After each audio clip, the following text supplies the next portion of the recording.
है लोहे का कार्य है। आपको आंसर करना है लोहे का क्या कार्य है। पहला खून बनाना, दूसरा ऑक्सीजन पहुंचाना, और फिर तीसरा है CO2 का परिवहन, और लास्ट आपके पास है उपरोक्त में से सभी, यानी कि ये सभी कार्य करना। आप आंसर क्या करेंगे? आप आंसर करेंगे कि जो लोहा है जो कि विटामिन सी से एसोसिएट करता है, विटामिन सी के साथ घनिष्ठ संबंध रखता है, उसका काम क्या है? ट्रांसपोर्टेशन का है। वो ऑक्सीजन CO2 का परिवहन करता है। साथ ही साथ ये जो हम हीमोग्लोबिन पढ़ते हैं, उस हीमोग्लोबिन में हिम क्या है? आयरन ही है, और ग्लोबिन एक प्रकार का प्रोटीन है। अर्थात लोहे के कार्य की बात करें तो क्वेश्चन नंबर 51 का आंसर क्या हो जाएगा? डी हो जाएगा। अर्थात जो लोहा है वह इन सभी कामों को करता है। क्वेश्चन नंबर 51 का आंसर क्या हो जाएगा? डी हो जाएगा। ठीक है, बाकी हमें ये तो पता ही है कि लोहे की ही कमी से क्या होता है? स्पून नेल होता है। अर्थात आपका जो जिसे क्या कहा जाता है? जिसे चम्मचाकृति नाखून, या फिर जिसे किस नाम से जाना जाता है? काइलोनीचिया के नाम से जाना जाता है, वह भी होता है। ठीक है, तो क्वेश्चन नंबर 51 का आंसर क्या हो गया? डी हो गया। आगे चलिए नेक्स्ट क्वेश्चन, क्वेश्चन नंबर 52 की बात करते हैं। कहा गया भूमिगत जल में ऐसा कौन सा लवण पाया जाता है जो कि बहुत सारे चर्म रोग यानी स्किन डिजीज को दूर करने में भूमिका निभाता है। भूमिगत जल यानी कि जमीन के अंदर जो जल होता है, उस जल में कौन सा तत्व पाया जाता है? कैल्शियम है, लोहा या सोडियम, या फिर गंधक या जिंक। तो जिंक हम ध्यान रखिएगा, ये DNA और RNA के संश्लेषण में भूमिका निभाता है। कल हम लोगों ने जिंक के कार्य का एक क्वेश्चन देखा था ना, तो वहां पे भी पढ़ा था कि जिंक क्या करता है? DNA और RNA, जरा DNA और RNA का फुल फॉर्म बता दीजिए। ठीक है, के संश्लेषण में क्या करता है? भूमिका निभाता है। गंधक क्या करता है? तो गंधक या सल्फर ही एक ऐसा तत्व है जो कि भूमिगत जल में पाया जाता है, और वो स्किन डिजीज यानी कि जो चर्म रोग है उसको ठीक करने में भूमिका निभाता है। क्वेश्चन नंबर 52 का आंसर क्या हो जाएगा? आपका हो जाएगा सी। अच्छा, अगर हम गंधक की बात करें तो याद करिए, हम लोगों ने एक स्टेटमेंट पढ़ा था क्या, कि जो हमारा प्रोटीन है, जब ये प्रोटीन का जल अपघटन होगा, हाइड्रोलोसिस प्रोसेस होगा, टूटने को हाइड्रोलोसिस कहा जाता है। ठीक है, हिंदी में जल अपघटन कहता है। जब उसका जल अपघटन होगा तो ये प्रोटीन किस में टूटेगा? एमिनो एसिड में टूटेगा, और इन एमिनो एसिड्स में से एक ऐसा आपका एमिनो एसिड है जिसका नाम क्या है? जो कि सल्फर युक्त है। आंसर क्या निकल करके आता है? मिथियोनिन एक ऐसा एमिनो एसिड है जो कि क्या है? सल्फर युक्त है। और बाकी हमें तो ये भी पता है कि अगर हम प्रोटीन की संरचना देखते हैं तो यह carbon, hydrogen, oxygen plus 16% nitrogen के साथ साथ इसमें 1% क्या होता है? सल्फर भी होता है। ये बात भी हमें गंधक के बारे में या सल्फर के बारे में पता है। अच्छा, सल्फर की अगर हम बात करें तो हमें 2-3 चीज़ें और पता है। क्या पता है? कि जब हम अंडे को उबालते हैं तो अंडे का जो पीला वाला भाग है उसके ऊपर क्या पड़ती है? हरे रंग की रिंग पड़ने लगती है, और वह हरे रंग की रिंग किसकी वजह से पड़ती है? तो वह भी सल्फर, और सल्फर के साथ साथ आयरन की वजह से ही पड़ती है। और प्याज में क्या होता है? लहसुन में क्या होता है जिसकी वजह से उसमें हमारी आंखों से आंसू और एक स्पेशल गंध आने लगती है? तो भी आंसर क्या होता है? गंधक होता है। उसी की वजह से आप फ्लोनाइट्स तो होते ही होते हैं, तो हम जान ही रहे लहसुन में और ये आपके प्याज में फ्लोनाइट्स होते हैं, लेकिन इसके अलावा उसमें सल्फर भी होता है जिसकी वजह से हमारे आंखों से आंसू आने लगते हैं। ठीक है, क्वेश्चन नंबर 52 का आंसर क्या हो गया? आपका सी हो गया। और बाकी चीजों को थोड़ा थोड़ा ध्यान रखिएगा। आगे चलते हैं, नेक्स्ट क्वेश्चन कहा क्या जा रहा है? क्वेश्चन नंबर 53 है क्या? बच्चों में IDD की स्थिति का कारण क्या है? IDD का फुल फॉर्म सुन लीजिए। IDD का फुल फॉर्म होता है आपका आयोडीन डिफिशियंसी डिसऑर्डर। अगर हम आयोडीन डिफिशियंसी डिसऑर्डर की बात करें तो आयोडीन का मतलब क्या है? वही जो नमक में पाया जा रहा है जिसकी वजह से बच्चों में क्रिटिनिज्म हो रहा है। जो महिलाएं हैं उनमें घेंघा यानी ग्वाइटर हो रहा है, जिसको बटरफ्लाई डिजीज कह रहे हैं। जिसमें हो क्या रहा है? तो जो थायराइड ग्लैंड है ना, उसमें कोशिकाओं की जाल बन जाती है, और वो जाल गांठ का रूप लेती है, और वही हमें में सूजा सा क्या होता है, दिखाई देता है, इसीलिए इसको क्या कहा जाता है, बटरफ्लाई डिजीज के नाम से भी जाना जाता है। बच्चों में तो हमने सुना ही क्या हो जाता है कि बच्चों में क्रेटिनिज्म होता है, जिसकी वजह से उनकी हाइट नहीं बढ़ती है और वो लो आईक्यू वाले यानी कि कम बुद्धि वाले होते हैं। साथ ही साथ एडल्ट में मिक्सिडिमा देखने को मिलता है। और अगर महिला गर्भवती है और उसमें क्या हो गया, आयोडीन की कमी है, तो मृत प्रसव भी देखने को मिलता है, डेथ डिलीवरी, बच्चा मरा हुआ पैदा होता है, ये भी संभावना बनती है। ठीक है, तो कहा गया बच्चों में आईडीडी की स्थिति का कारण क्या है, तो आईडीडी की स्थिति तब हो रही है जब आयोडीन नहीं है। आंसर क्या हो जाएगा, आंसर आपका हो जाएगा क्वेश्चन नंबर 53 का ए आंसर हो जाएगा, अर्थात यहाँ पे ए हो गया। ठीक है, आगे बढ़ते हैं। नेक्स्ट क्वेश्चन कहा गया कौन सा फल लौह तत्व का उत्तम स्रोत है। अच्छा, हम लोग को एक चीज बहुत अच्छे से पता है ना कि जितनी भी क्वेश्चन आपसे पूछा गया है, एक तो वो याद होगा कि जब हम मीट को, गोश्त यानी कि यही जो आपका मीट आता है, ठीक है, कोई भी मीट हो गया, बीफ हो गया या कुछ भी, कोई भी हो गया, बीफ मतलब गाय का मांस हो गया, है ना, पोर्क यानी सुअर का मांस, है ना, तो कोई भी मीट अगर है, जब हम उसको गर्म करते हैं तो गर्म करने पर या उबालते हैं तो क्या होता है, उसका कलर चेंज हो जाता है। याद करिए, हम लोगों ने क्वेश्चन देखा था, dark red to light red, या रेड टू पिंक, या रेड टू ब्राउन, है ना, हीमोग्लोबिन पे असर पड़ता है। तो हम लोगों ने आंसर किया था क्या कि जब हम मीट को उबालते हैं या उसको कुक करते हैं तो उसके कलर में क्या परिवर्तन होता है, जो कि हीमोग्लोबिन के प्रभाव की वजह से हो रहा है, क्योंकि हीमोग्लोबिन हीट के संपर्क में जाकर के इफेक्टेड होता है। तो हमने आंसर किया था रेड टू ब्राउन हो जाता है, लाल रंग का मीट होता है और वो कैसा हो जाता है, लाल से भूरे रंग का हो जाता है, याद होगा।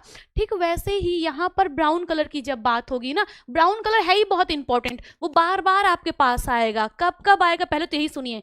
एक तो हमने अभी अभी सुना कि जब हम क्या करते हैं, मीट को कुक करते हैं तो कलर क्या हो जाता है, रेड टू ब्राउन हो जाता है, लाल से भूरा हो जाता है। अच्छा, हम लोग मैलार्ड रिएक्शन की बात करते हैं ना, और जब हम लोग मैलार्ड रिएक्शन की बात करते हैं तो भी तो हम लोग यही बात पढ़ते हैं कि जब क्या होता है, दूध में हमारा जो लैक्टोज नाम का कार्बोहाइड्रेट है और जो हमारा केसिन नाम का प्रोटीन है, जब वह क्या करते हैं, प्रक्रिया करते हैं, है ना, जब आप हीट के संपर्क में आते हैं और प्रक्रिया करते हैं तो भी सॉरी बुरा नहीं, तो भी उनका कलर कैसा हो जाता है, भूरा हो जाता है, अर्थात ब्राउन कलर हो जाता है ना, हम लोग को ये भी पता है। अच्छा, फिर हम लोग और भी भूरा कलर पढ़ते हैं, कब पढ़ते हैं, जब हम लोग कैरेमल की बात करते हैं। याद करिए कैरेमल क्या होता है, तो यही जो हमारा सुक्रोज होता है ना, सुक्रोज मतलब क्या, जिसको हम लोग डोमेस्टिक शुगर कहते हैं, जिसको हम घरेलू शर्करा कहते हैं, जिसको इनवर्ट शुगर कहा जाता है, जिसको गन्ने की शर्करा कहा जाता है। जब इस शर्करा को हम गर्म करते हैं तो गर्म करने के बाद ये भी क्या हो जाता है, ब्राउन कलर का हो जाता है और उसे ही क्या कहा जाता है, कैरेमल के नाम से जाना जाता है। डेक्स्ट्रोनाइजेशन भी हम लोग जानते हैं, याद करिए, जो हम रोटी को जब गर्म करते हैं या रोटी पकाते हैं या ब्रेड कुक करते हैं या कोई भी कुकीज बिस्किट जब हम बनाते हैं तो उस पर वो जो पपड़ी हमें दिखती है ना, वो भी किस कलर की होती है, ब्राउन कलर की होती है। और वो भी वो प्रोसेस क्या कहलाता है, डेक्स्ट्रोनाइजेशन का कहलाता है ना। तो ये ब्राउन कलर बहुत है, बहुत ज़्यादा है। फलों को काट देख के छोड़ देते हैं, जैसे सेब हो गया, बैगन हो गया, तो भी उसमें एंजाइमिक रिएक्शन होता है और एंजाइमिक रिएक्शन की वजह से क्या होता है, उसका कलर भी ब्राउन हो जाता है। और ब्राउन की अगर हम बात करें तो ये भी हमें पता है, जितने भी ब्राउन कलर के फूड आइटम होते हैं, भूरे कलर के जितने भी आइटम होते हैं, उन सब में क्या होता है, आयरन पाया जाता है। ओके, अब ब्राउन में आपका जगरी मतलब गुड़, जिसको भेली भी कहा जाता है, चॉकलेट हो गया, खजूर हो गया, जितनी भी ब्राउन चीजें हैं उन सब में आयरन पाया जाता है। अर्थात ये ब्राउन वर्ड ही बहुत बढ़िया है। आपका कुकिंग के दौरान रेड टू ब्राउन हो रहा है, मैलार्ड में ब्राउन हो रहा है, कैरेमल में ब्राउन हो रहा है, फलों को काट के छोड़ दे रहे हैं, उसमें एंजाइमेटिक रिएक्शन हो रहा है तो भी उसका कलर ब्राउन हो रहा है। ब्राउन कलर सभी प्रकार के जो खाद्य पदार्थ है जो कि ब्राउन कलर के हैं, उसमें किसकी मात्रा अच्छी पाई जाती है, आपका आयरन की अच्छी खासी मात्रा पाई जाती है। वहीं कैल्शियम की बात करते हैं तो रागी क्या है, कैल्शियम का रिचर स्रोत माना जाता है। लेकिन जब हम लोहे की बात करते हैं तो लोहे का रिचर स्रोत क्या है, आपके पास खजूर है, केला है, तो केला पोटेशियम का रिचर सोर्स होता है। ठीक है, किसका, पोटेशियम का रिचर स्रोत होता है। आंसर क्या हो जाएगा, 54 का आंसर क्या हो जाएगा, आपका ए हो जाएगा। ठीक है, बाकी ये छोटी छोटी चीज़ें हैं, ज़रूर ध्यान रखिएगा। आगे बढ़ते हैं नेक्स्ट क्वेश्चन, क्वेश्चन नंबर 55 कहा गया हाइपरटेंशन यानी अति तनाव के मरीज को किस मूल द्रव्य से परहेज करना चाहिए। कौन सा चीज़ आपके, अगर किसी को हाइपरटेंशन है, ठीक है, तनाव में है, तो उसे क्या अवॉइड करना चाहिए, कैल्शियम, सोडियम, जिंक या पोटेशियम। आप तुरंत बताएंगे कि हाइपरटेंशन की स्थिति में, या फिर आपका किडनी रिलेट प्रॉब्लम में, या आपका लीवर रिलेट प्रॉब्लम में, या हार्ट रिलेट प्रॉब्लम में हम क्या बैन करते हैं, हम सोडियम बैन करते हैं। क्यों बैन करते हैं, इसमें पानी को धारण करने की क्षमता होती है, शरीर में पानी कलेक्ट होने लगता है, और शरीर में पानी का भराव या शरीर में पानी का जमाव क्या कहलाता है, आप आंसर करेंगे क्या कहलाता है, ओडिमा कहलाता है। क्या कहलाता है, ओडिमा कहलाता है, शरीर में पानी का भराव। क्वेश्चन नंबर 55 का आंसर क्या हो जाएगा, आपका बी हो जाएगा। एक क्वेश्चन है, शायद नेट में ही पूछा गया था या किसी एग्जाम में पूछा गया था, क्या कि जो हमारे फास्ट फूड होते हैं उसमें कौन सा तत्व होता है, जल्दी से बताइए। फास्ट फूड और जंक फूड, ठीक है, फास्ट फूड जंक फूड के बीच का अंतर सुन लीजिए। पहली बात, फास्ट फूड वो होते हैं जिसमें ग्रीन वेजीज पड़ती हैं, हरी सब्जियां पड़ती हैं, और वो तुरंत आपको बना के दे दिया जाता है, जैसे बर्गर, पिज़्ज़ा, है ना, आपके नूडल्स, मैगी, ये सब फास्ट फूड हैं।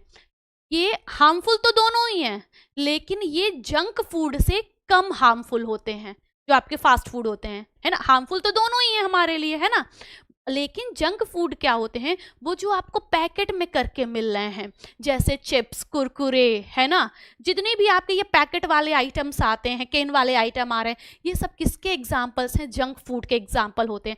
तो आप लोगों को याद होगा, हम लोगों ने शायद डिस्कस भी किया हुआ है इस पर, कि इन दोनों में से कौन सा ऐसा है जिसमें सोडियम अधिक होता है, फास्ट फूड में या जंक फूड में। जल्दी से आंसर कर दीजिए। बाकी क्वेश्चन नंबर 55 का आंसर क्या हो गया, हमारा बी हो गया। आगे चलते हैं, नेक्स्ट क्वेश्चन क्या कहा जा रहा है, क्वेश्चन नंबर 56 है क्या कि अस्त्र मृदुलता खनिज की हीनता से होता है। अस्त्र मृदुलता की बात करें तो वो जो हम लोग ऑस्टियोपोरोसिस पढ़ते हैं ना, उसी को क्या कहा जाता है, अस्त्र मृदुलता के नाम से जाना जाता है। ठीक है, ओके, तो कहा ये जा रहा है, जी जी बिल्कुल यस, कहा जा रहा है कि यह किसकी वजह से होता है, आयोडीन, कैल्शियम, लौह तत्व या सभी। हम पढ़े हैं ना कि ये विटामिन डी की कमी से होता है, लेकिन अगर विटामिन डी नहीं है तो हम तुरंत क्या ढूंढने लगते हैं, हम तुरंत कैल्शियम ढूंढने लगते हैं। क्वेश्चन नंबर आपका 56 का आंसर क्या हो जाएगा, बी हो जाएगा। ठीक है, आगे चलते हैं, नेक्स्ट क्वेश्चन, कोबाल्ट किसकी संरचनात्मक घटक है। याद करिए, हम लोग डिस्कस करते हैं क्या, एनीमिया यानी रक्ताल्पता और विटामिन B12 की कमी से क्या होता है, एक प्रकार का एनीमिया होता है जिसको क्या कहा जाता है, पर्नीसियस एनीमिया कहा जाता है, जिसको क्या कहा जाता है, जिसको पर्नीसियस एनीमिया के नाम से क्या किया जाता है, जाना जाता है। और हमें ये भी पता है कि जो भी महिला, आप एक क्वेश्चन है ना कि गर्भवती महिला जो कि शाकाहारी है उसमें सामान्यतः किस विटामिन की कमी हो जाती है, तब हम आंसर करते हैं कि शाकाहारी गर्भवती महिला में विटामिन B12 की कमी सामान्यतः देखी जाती है। क्यों, क्योंकि ये जो आपका विटामिन B12 है ना, ये मांसाहारी खाद्य पदार्थ में ही पाया जाता है, मछली, मांस, अंडा, ये सब इसी में आपका विटामिन B12 पाया जाता है। इसीलिए सामान्यतः शाकाहारियों में विटामिन B12 की क्या हो जाती है, कमी हो जाती है। और हमें ये भी पता है विटामिन B12 का जो रासायनिक नाम है वो क्या है, कोबैल्मिन है। ठीक है, क्या है, कोबैल्मिन है, या इसी को साइनोकोबाल्ट या साइनोकोबैल्मिन के नाम से जानते हैं। इसमें क्या पाया जाता है, तो इसमें कोबाल्ट पाया जाता है, और कितना % पाया जाता है, तो 4% इसमें कोबाल्ट पाया जाता है। और कोबाल्ट एक जटिल धातु, एक जटिल लवण है, ठीक है, खनिज है, और इसी कोबाल्ट की वजह से इसका जो डाइजेशन है वो बहुत मुश्किल हो जाता है। और इसके डाइजेशन के लिए, इसके अवशोषण के लिए हमें क्या चाहिए होता है, एक स्पेशल फैक्टर चाहिए होता है, उसका नाम क्या है, आई फैक्टर है। फुल फॉर्म की बात करें तो आई फैक्टर का मतलब होता है इंट्रिंसिक फैक्टर, ठीक है। क्वेश्चन बड़ा आसान पूछा गया, कोबाल्ट किसकी संरचनात्मक घटक है? Cobalt is the structure component of क्या? आपका थायमिन, राइबोफ्लेविन, साइनोकोबैल्मिन या रेटिनॉल। आंसर क्या हो जाएगा? आंसर आपका हो जाएगा बिटवीन B12 यानी कि जी बिल्कुल बिटवीन B12 यानी कि साइनोकोबैल्मिन हो जाएगा। अर्थात क्वेश्चन नंबर 57 का आंसर हमारा क्या हो गया? आंसर हमारा सी हो गया। आगे बढ़ते हैं, नेक्स्ट क्वेश्चन कहा गया निम्नलिखित में से कौन सी बीमारी आयोडीन की कमी के कारण होती है? देखिए एक एक्सप्लेनेशन सुनिए, क्वेश्चन का रूप बदल जा रहा है लेकिन बात घूम फिर के वही निकल के आ रही है। आप आंसर क्या करेंगे? निम्नलिखित में से कौन सी बीमारी आयोडीन की कमी से होती है? तो ग्वाइटर आयोडीन की कमी से होता है। किसमें ज्यादा होता है? महिलाओं में ज्यादा होता है। प्लेग्रा बिटवीन B3 की कमी से होता है, इसीलिए इसको प्लेग्रा प्रिवेंटिंग फैक्टर भी कहा जाता है। स्कर्वी स्कॉर्बिक एसिड यानी बिटवीन C की कमी से होता है। बेरी बेरी बिटवीन B1 की कमी से होता है। बिटवीन B1 किसके लिए जरूरी है? तो यह कार्बोहाइड्रेट के सही चयापचय के लिए जरूरी है। क्या करता है? तो ये जो कार्बोहाइड्रेट का रूप है ना, जो आपका सबसे सरल रूप है ग्लूकोज, उस ग्लूकोज को जहां तक पहुंचना चाहिए, और ग्लूकोज कहां पर पहुंच के ऊर्जा देगा? कोशिकाओं तक पहुंच करके ऊर्जा देगा ना। तो ये जो आपका बिटवीन B1 है ना, जिसका जो बिटवीन B1 है थायमिन है, यह कार्बोहाइड्रेट के चयापचय में महत्वपूर्ण भूमिका निभाता है। और साथ ही साथ, ठीक है, ओके, हाँ जी, साथ ही साथ बिल्कुल यस यस बिल्कुल, साथ ही साथ यह ग्लूकोज ग्लूकोज के रूप में जब कार्बोहाइड्रेट टूटता है तो उस ग्लूकोज को कोशिकाओं तक पहुंचाने में क्या करता है? यह मदद करता है, ठीक है। क्वेश्चन नंबर 58 का आंसर क्या हो गया? ए हो गया।